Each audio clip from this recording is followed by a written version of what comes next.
I'm Catherine Smith Lassiter. I graduated from Bishop McGuinness, the old one on Link Road, the original, in 1980.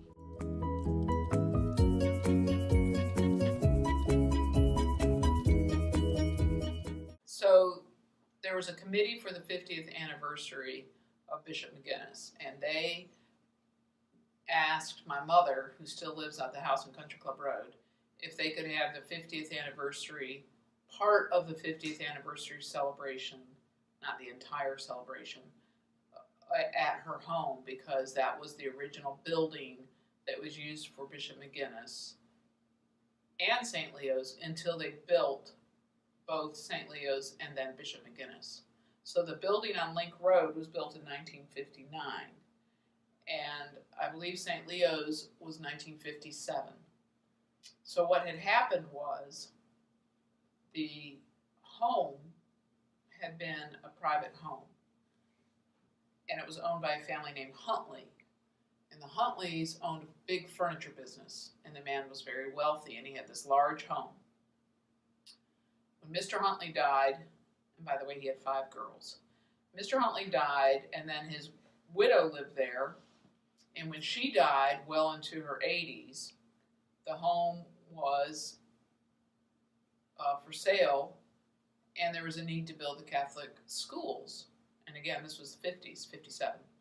So a patron bought the home for the purposes of having school there until the grade school and then the high school could be built.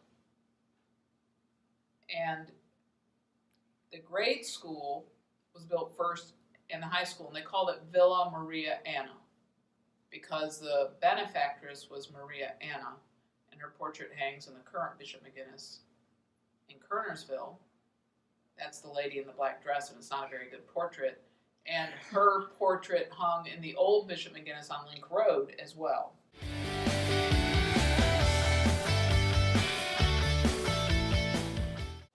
The people who came to the party at the house were the current faculty. Mr. Repass was there, the former principal, who is no longer unfortunately alive. Several of the teachers came. Teachers from the past came. Teachers I had came. Like some coaches had come. Mrs. Kirby, who's no longer living, who was the all the girls coach, she came. Dennis Allen came. I remember Tony O'Mara came. Some of the sisters came, like Sister JC and Sister Ann, I believe they were there. And the other people that came were the alumni of the original Bishop McGuinness on Country Club Road. So they were very excited because they went to that school. And then some of them went to the new bishop when it was built in 1959. And they were disappointed because, not disappointed in the building, but disappointed because when it was on Country Club Road, the house had 10 acres and they had a football field. But when they moved to Bishop McGuinness, Monsignor Schofety was in charge, and he got rid of football because football was expensive. And so he said no football. So Bishop McGuinness had a football team for like 2 years, and then a brand new school and no football. And they had to wait till they got to Kernersville to get the football back. So that was kind of funny. And the other people that came were people like myself, and my mother was there. And there were graduates and people who attended the school in the house when it was in the house. Although it looked like a school in a house. It didn't look like a house with school desks in it. In other words, they altered the interior of the home. They put fluorescent lights and things like that.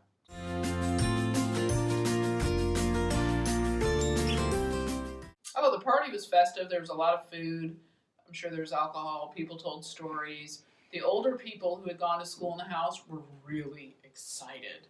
They're like, oh, can we walk through? And at first my mother, was kind of like, well, maybe just the first floor. Of course they could walk through the first floor, but they got really excited and they wanted to go upstairs because that's where some of the classrooms were that they remembered.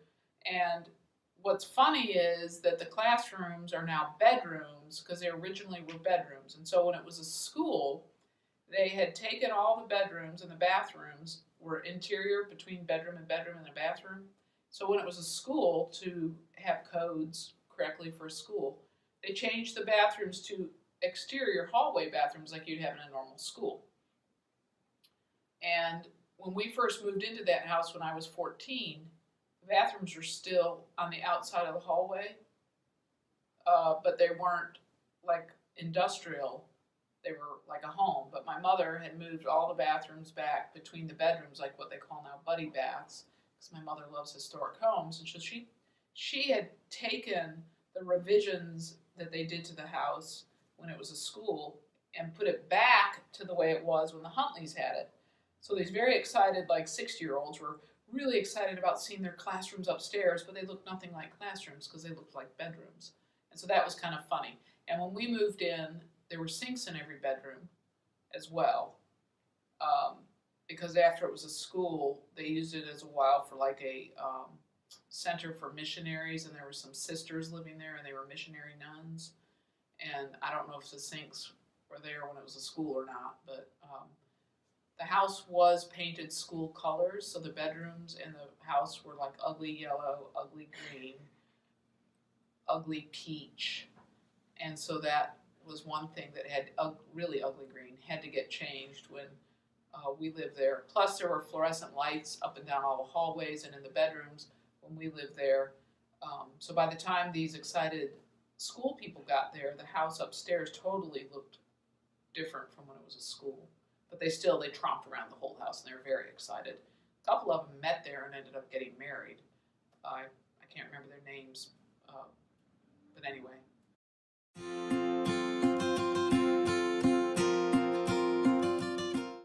Well, the architect of the house was Charles Barton Keene, who was the same architect of many houses in Winston-Salem, like 21 different houses, because they copycatted Ronalda House. He was the architect of Ronalda House. And so the reason the house on Country Club Road was apt for a school, so well suited, was that it was so large and rectangular, in design. And it had a lot of big open spaces.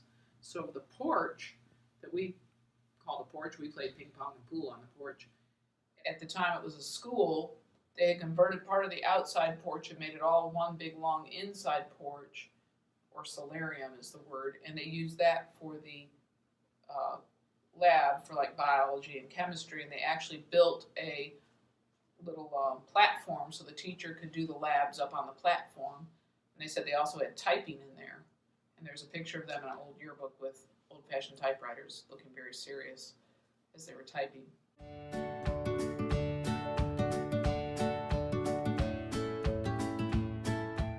Well, the festivities went on all year long. Everything they could tie in to 50s, they did. I can't remember all of them. They probably had a homecoming special 50s, and they had probably 50th anniversary. I know they had fundraisers for the 50th anniversary. They raffled off a car and had a big gala dinner. And the big gala dinner was in Greensboro at a very fancy hotel that was not the Curry Center, but I can't recall the name of it. And they raffled off a car, like I said, and throughout the year they did different things. So the party at my mother's house was part of the alumni celebration for the 50th anniversary. And when was the 50th anniversary? What year? Well, 1959 plus 50. So 2009. 2009 for Bishop McGuinness Link Road.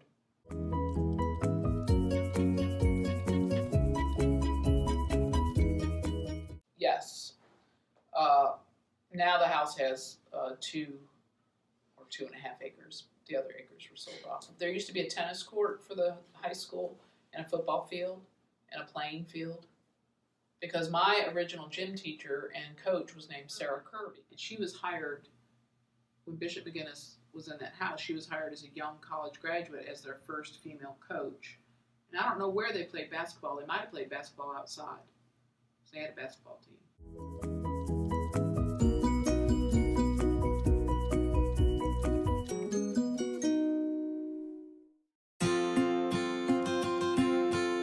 I think the mission of the school to be a Catholic high school has stayed the same, and they had to grow with the times. There's no way that school would have stayed in a large home. That just wouldn't have been, effectual, and people could have gone to Reynolds High School or any other high school with facilities. But the reason they sent their kids to the Catholic school was because they wanted them to have the religious education, and they knew they were going to build a new school, and they wanted to be in on it. And so I think what has changed dramatically is that the staff of the school used to be the Sisters of St. Joseph, and so there was sort of a uniformity among the staff about their mission and the way they ran it and their education and where they came from, and I think that worked really well. And then as times change and it's no longer really staffed by the Sisters of St. Joseph, except for Sister Ann and Sister J.C., but as a whole staff, times have changed, and they've had to recognize that they would not have the availability of the sisters any longer, or any other group, actually, so any other teaching order. So I do think that it's harder today to maintain a Catholic school in the same sense, because the schools have to compete with public schools for funding. Public school's free, so the Catholic school isn't, so it's very hard to compete. But I do think that the mission of educating young people in a Catholic school setting is the same, and that it's done a very good job. I think it's grown and done a better job. When I went to the old Bishop McGuinness on Link Road, it would have been great if we had a football team. There were things that school didn't have that would have been really wonderful to have, but we had very good teachers. So as long as you have good teachers and a nice student body, you're going to get a good education. So that part hasn't changed, but the facilities and the upgrade, especially like in the sporting program, and the upgrades have been a very good improvement, and that allows the Catholic schools to compete with an available public school.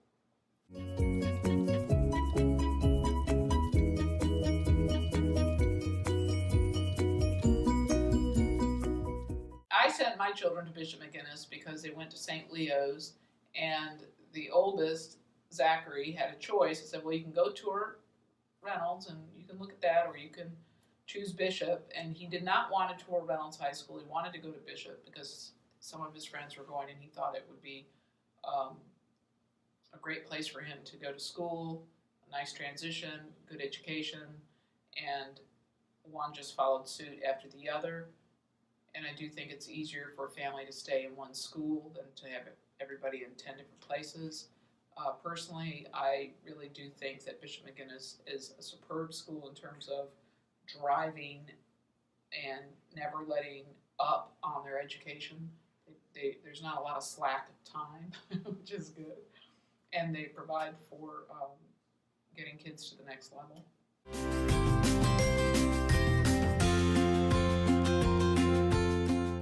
Oh, the dress code.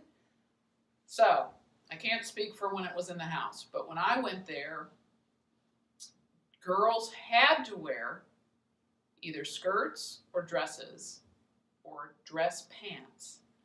They could not wear jeans. They could not wear khaki pants because then they looked like boys.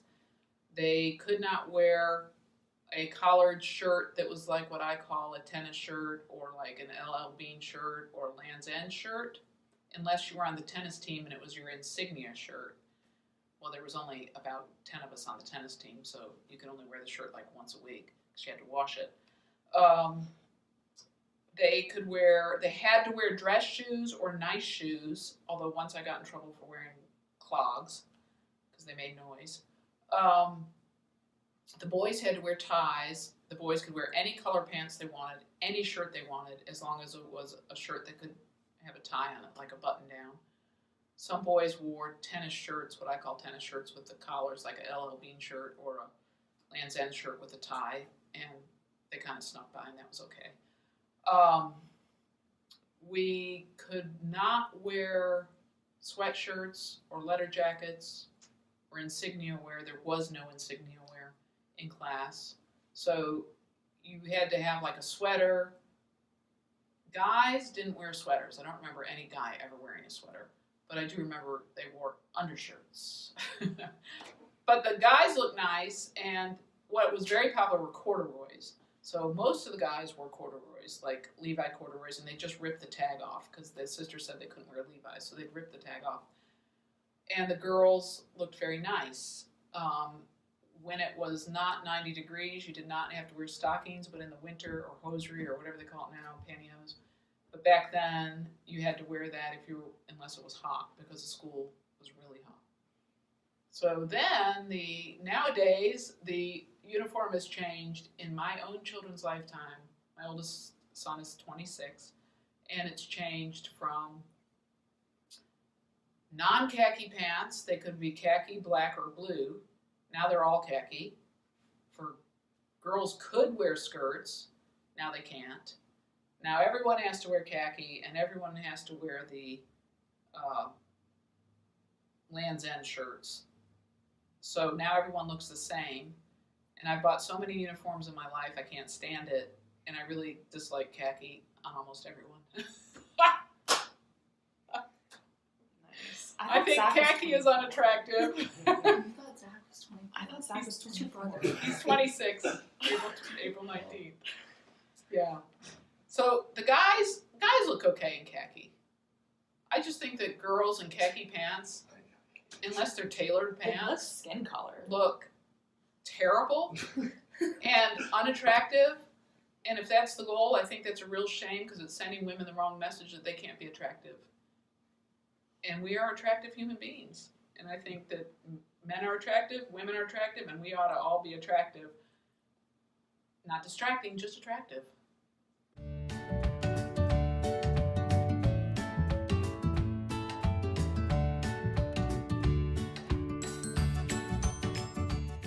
Well, and I'll talk about the house too. I think when it was in the house on Country Club Road, it was staffed by sisters, and it was probably pretty formal religion classes. When we were on Link Road, because we had, I think there were 12 Sisters of St. Joseph, and maybe 8 of them taught at the high school, and the rest were lay teachers.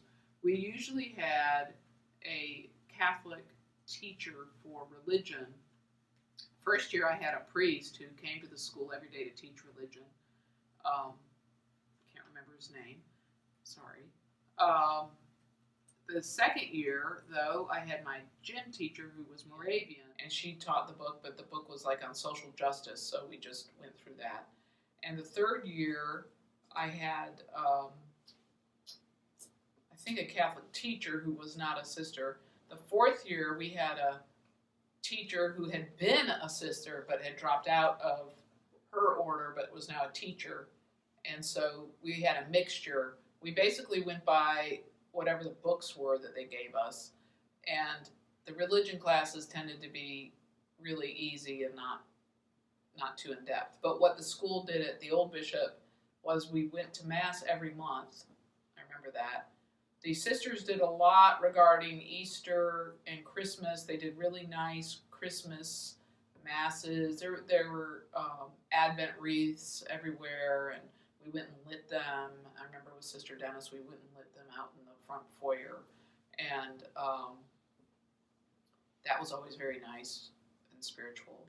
But remember, this was like the 70s, 80s, so there was also things like caring for nature and the trees. And so there was not as much rote memory, and there was more social justice issues in terms of religion.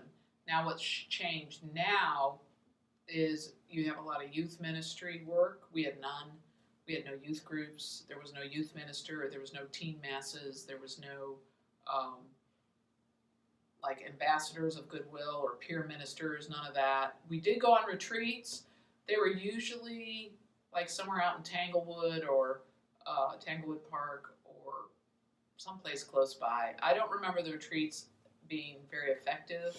I just remember it being a day off from school. That was my experience. But they tried. But again, it was like, late 70s, 80s, so things were kind of casual. now it seems like there's a more concerted effort towards content than there was when I was growing up. It wasn't until I got to college, I went to Catholic University, where I took a lot of classes, where I learned more content. I know my own children have learned much more content than I ever did in religion classes. We did things like read about like why race riots are wrong and write some reflections on that, and then maybe we moral issues. They would kind of discuss some things that might be morally wrong, but we never really got into it one way or the other because they didn't let us. So, but the sisters did a good job of overseeing the things like the masses and the holy days and that business. Otherwise, and we did Christmas collections and Easter collections for the poor, but there wasn't as much. Even service was not required. None of that was required. That's all new. I think it's good, but none of that really took shape at all.